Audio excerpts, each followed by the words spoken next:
Hello बच्चों, let's read this question and the question says that if normal of circle x square plus y square plus 6x plus 8y plus 9 is equal to 0 intersect the parabola y square is equal to 4x at P and Q, then find the locus of point of intersection of tangents at P and Q। तो आइए अब इस question को यहाँ पर हम solve कर लेते हैं। इस क्वेश्चन में हमसे कहा गया है कि हमारे पास जो नॉर्मल है circle x square plus y square plus 6x plus 8y plus 9 is equal to 0 की वो इंटरसेक्ट करती है parabola y square is equal to 4x को P और Q पर। तो हमें लोकस फाइंड करना है point of intersection of tangents at P and Q का। तो यहाँ पर हम की कॉन्सेप्ट यूज़ करेंगे, की concept that let the point of intersection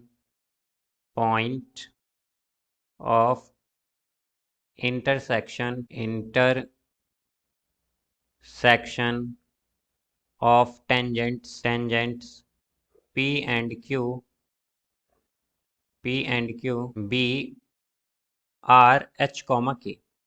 तो हम मान लेते हैं कि जहाँ पर ये P और Q इंटरसेक्ट करेंगे वो पॉइंट है H, K। तो यहाँ से अगर हम देखें तो हमारे पास यहाँ पर ये इस तरह से एक लेट्स सपोज पैराबोला है।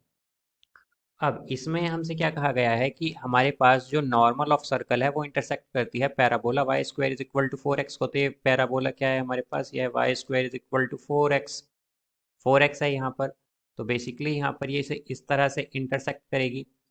तो यहाँ पर ये जो इंटरसेक्ट करती है सर्कल की नॉर्मल हमारे इस पैराबोला को, ये इंटरसेक्ट करती है पी और क्यू पर। अब यहाँ से अगर हम देखें तो हमें बताना है बेसिकली लोकस इनके इंटरसेक्शन पॉइंट का इन टेंजेंट्स के। तो हम मान लेते हैं कि ये इंटरसेक्ट करेंगी हमारे पास। तो यहाँ पर अगर इसे हम R मान लें इस पॉइंट को, तो ये है हमारे पास H, K। तो बेसिकली हमें लोकस बताना है यहाँ पर इनके पॉइंट ऑफ इंटरसेक्शन का इन टेंजेंट्स के। तो यहाँ से अगर हम देखें तो हमारे पास पैराबोला गिवन है y square is equal to 4x।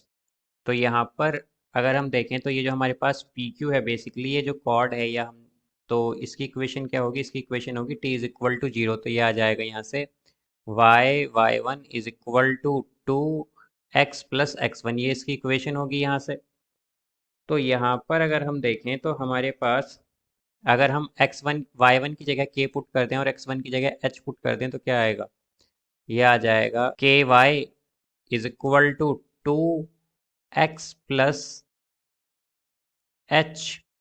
अब यहाँ से हमारे पास क्या कहा गया है कि ये जो हमारे पास पी क्यू है बेसिकली ये जो नॉर्मल है सर्कल की वो इंटरसेक्ट कर रही है यहाँ पर। और हम जानते हैं कि जो सर्कल होता है हमारे पास इसकी नॉर्मल हमेशा कहाँ से पास करती है, इसके सेंटर से पास करती है। और अगर हम इक्वेशन देखें सर्कल की तो इक्वेशन ऑफ सर्कल क्या गिवन है, x square plus y square plus 6x plus 8y plus 9 is equal to 0। तो यहाँ से हम कह सकते हैं कि जो सेंटर होगा हमारा ये होगा यहाँ पर -3 -4। तो यहाँ पर अगर हम ये पॉइंट पुट करें बिकॉज हमारे पास यहाँ पर ये ही जो बेसिकली नॉर्मल है वही इंटरसेक्ट करती है यहाँ पर, या हम कहें कि वो ही क्या है यहाँ पर हमारी पी क्यू है। तो यहाँ से अब हम क्या करेंगे, जो -3 और -4 है इसे पुट कर देंगे एक्स और वाई की जगह इस इक्वेशन में। तो क्या आएगा यहाँ से, ये आ जाएगा -4k is equal to 2 -3 plus h। तो इसे सॉल्व करेंगे अब। तो ये होगा -4k is equal to -6 plus 2h। तो ये होगा 2h, 4k is equal to 6। तो इस पूरी इक्वेशन को अगर हम 2 से डिवाइड कर दें तो क्या आएगा, h plus 2k is equal to 3। But हमें यहाँ पर चाहिए लोकस। तो लोकस के लिए हम क्या करेंगे, यहाँ पर h को रिप्लेस कर देंगे x से, h को रिप्लेस कर देंगे x से एंड y को रिप्लेस, यहाँ पर k को रिप्लेस करेंगे y से। तो यहाँ से अब अगर हम देखें तो लोकस क्या होगा, लोकस आ जाएगा यहाँ पर h प्लस 2k है तो ये आएगा x plus 2y is equal to 3। तो ये क्या होगी, हमारी इक्वेशन होगी बेसिकली, या फिर हम कहें कि हमारे पास ये लोकस होगा यहाँ पर। So I hope you understood it well. Best of luck, thank you.